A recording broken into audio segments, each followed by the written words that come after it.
রাজধানীর গোলাপবাগ মাঠে শিশুদের খেলার সরঞ্জামগুলো ব্যবহার অযোগ্য হয়ে পড়েছে।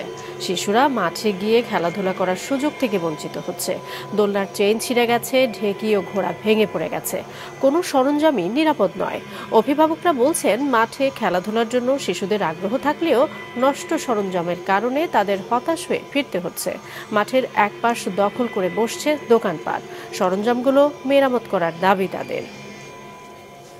বাচ্চাদের খেলার জন্য দোলনা ছিল, স্প্রিং ছিল, এগুলো এখন নষ্ট হয়ে যাওয়ার কারণে বাচ্চারা ঠিকমতো খেলতে পারছে না।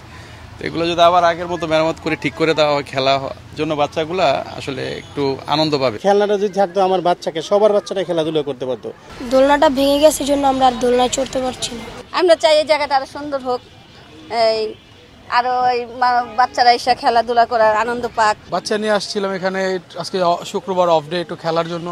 তো এখানে এই খেলনাগুলো সব ভাঙাচুরা, এখানে এগুলো লাগানোর পর অল্প কিছুদিন ঠিক ছিল, তারপরে এগুলো নষ্ট হয়ে গেছে। এখন পর্যন্ত আর সংস্করণ করা হয়নি, এভাবেই চলতেছে। কিছু খেলনা ছিল আসলে এগুলো সব ভেঙে ফেলেছে।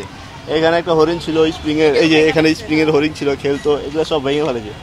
দোলনা ছিল, দোলনাগুলো ভেঙে ফেলেছে। যদি থাকতো যে বিকাল টাইমে অনেক লোকজন আসে, অনেক বাচ্চা কাচ্চা নিয়ে আসে খেলাধুলা, কিন্তু সেই খেলাধুলার জায়গাগুলো সবগুলো নষ্ট হয়ে গেছে, পরিবেশগুলো নষ্ট হয়ে গেছে। বাচ্চাদের মাঠ যেহেতু খেলার মাঠ, বাচ্চা শিশু কিশোররাই মাঠে মূলত বেশি থাকবে, কিন্তু আমাদের এই মাঠটাতে দেখা যায় দিনের একটা সময়ের পর থেকে একদম মধ্যরাত পর্যন্ত, মধ্যরাত অবধি এইখানে যারা নেশাসক্ত, মাদকাসক্তদের বিশাল আড্ডাখানা।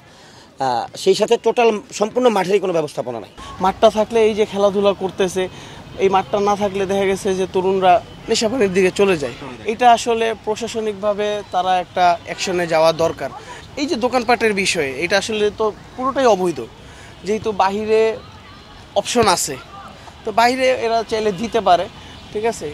আসলে এটা কাদেরই ইয়াতে চলতেছে আমরা আসলে জানা নাই।